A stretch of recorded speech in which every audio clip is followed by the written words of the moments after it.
Hi, everyone. Thank you for joining us again on this on my monthly newsletter. Today, I have the privilege of having Marsha Godeaux from TDLR, who's going to discuss with us work areas today. And I want to introduce Marsha. Marsha is a breadth of knowledge that we rely on all the time, and she's a great resource from TDLR. And this is not exclusive to body accessibility. Anybody can speak to Marsha and can ask her questions, and so this is, and I encourage you to do that because she's an amazing person. So she's a plan reviewer and has worked with on the program as a team lead at TDLR. She got a bachelor's of environmental design from Texas A&M and has a master's in architecture of Texas Tech University. And she's a mother of 3. And in her spare time, she volunteers with the Boy Scouts of America. So welcome, Marsha, and thank you so much again for joining us in this topic. So take it away, Marsha. Thank you. So today we're going to try and focus on employee work areas. It's a common misconception that because it is a section listed in the general exceptions of TAS 202 that it's fully exempted, and that's not completely accurate. There are lots of exemptions to it, but there are some requirements still listed under that section in the exemptions. So first thing we need to do is determine if it is an employee work area. You start off with the way it's explained. An employee work area is an area intended primarily for work if it is used strictly for employees only. So for example, in an employee work area, you would have to do actual work. There would be no break areas or common use areas within it. So say a conference area, a conference room, because that is not strictly used just for employees, that would not be considered a employee work area. Even though you are doing work, it's not restricted just to the employees. So you have to meet those 2 requirements in order for it to use that exception under 203.9. Okay. So things like a janitor's closet, for example. That is restricted. Oh no, we're frozen. A work area that meets the requirement. Yes. Okay, awesome. And then things like when you go into a retail store or a restaurant and you have an area where it's, where they take your order or where they punch in numbers or whatever. Right. So those kinds of areas actually serve a dual purpose. We consider the employee area, the employee has to be in the employee work area. So the point of sale where they're entering, the employee is working, versus the counter service portion for the public. Those are not employee work areas. So those would have to meet with the counter service requirements of TAS. So sometimes there's a hybrid, like a nurse station, for example. Exactly. A nurse station, the inner parts where they're working with the files and things like that. The nurses are writing their work.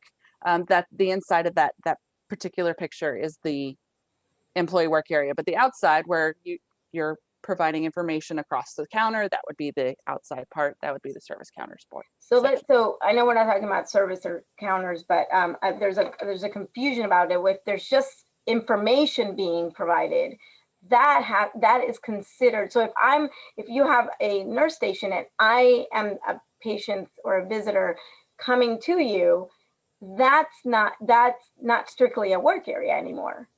That's correct. And it's a great point that service counters do not have to be paperwork. They do not have to be actually handing things over. It can be information that you are passing over the counter is also considered a service. Okay, perfect.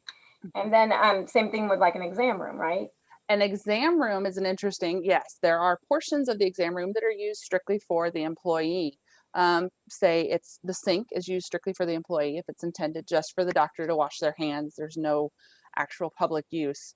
But if that sink changes to the intended to be everybody's able to use it, now that portion is also for the public and is not restricted just to the employee work area. So those counters in this picture and that sink are likely just used by the employee, and so that particular side of the room is an employee work area, as opposed to the patient side there with the table and the counter where the patient gets on, things like that. That would be public use. Perfect. So what about break rooms for employees? Break rooms for employees, they're not doing work. So we don't meet both sections. You have to be able to do the work, or not be able to do the work. You have to be able to be intended to just do work. A break area is not considered work. I know lots of people like to think that, but it is for social use. It's not for work. So, like if my job is to make coffee, but that's not. but yes. Right. So an employee area is not necessarily a work area. So Right. it has to comply. It's not exempted. Correct. The key to that is employee work area. Work area, right. Mm-hmm. Very good. So there's something else that is new that we're required to comply within the work area. So back in 2012, we added a couple sections to the employee work area requirements, other than the approach, enter, exit that we'll talk about here shortly. But we also have to have common use circulation paths. Now, common use means more than one person. So if it is intended to be a walking circulation path that is used by more than just one person, that's a common use circulation path, and it's required to comply with 206.2.8. We also have egress requirements, and audible alarms are required as part of the employee work area to keep people safe. Right. It's just kind of a given. Perfect. And so then once you get to a circulation path that leads you to a work area, this is what's required of the work area, right? Right. So you have to have, at a minimum, approach, enter, and exit. That's the term that's been used for many, many years. And what that means is that you have to be able to get to the area. Now, this is each employee work area. Keep that in mind. So each employee work area, you have to be able to get to it and get through the entry, and then be able to back out. And that's the tricky part, because now there's not a section that deters entrapment. And the way the employee work area section is written, it does not require a turning space within the employee work area. So all you have to be able to do is get in, back out. Not ideal, but right. That's so the way that it was means written. that the only requirement is maneuvering clearance on the outside to enter and not on the inside to exit. That's correct, unfortunately, with Yeah. the way it's written. So you made a statement that I want to clarify. You said each employee work area has to have this. So let's Yes. pretend that within the work area, there's many offices. So is it only the main door, the first door, or once I'm inside, each door has to also comply? Once you're inside, each door has to comply. So the other example I like to give is we have a factory, right? And in that factory, in the back corner is the manager's office. So I have to be able to get into that factory space, but I also have to be able to get into that manager's office. So you have to be able to get your circulation path all the way to the back and approach, enter, and exit into that manager's office as well. So that's actually what the common circulation path is. Yes. Isn't there like an exception if it's a small space, like less than 1,000 square feet? Do you still need that? You still have to have the requirement of an employee work area has approach, enter, and exit. But yes, in the smaller workspaces like a restaurant kitchen where your circulation path is very small, there are some restrictions you can use. Okay, great, awesome. All right, great. And so once we're inside the work area, does it matter, like if there's protruding objects, like for example, in this case, like a display case, or maybe some filing things that are jutting out, does it matter? Well, because you still have the circulation path requirements, the protruding objects still have to comply. So in that common use circulation path, you can't have any protruding objects as well. That is an excellent point. Okay, great.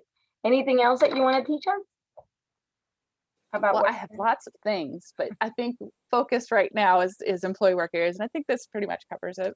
Yeah, perfect. So thank you so much for this. This was so good, and I really appreciate it. My newsletter will have all these topics a little bit more in detail, and I appreciate your time. Thank you, Marsha, for meeting with us again, and we'll look forward to it another time. No problem. Have a great day. Thank you. Thank you. Let me end. I'm going to end recording.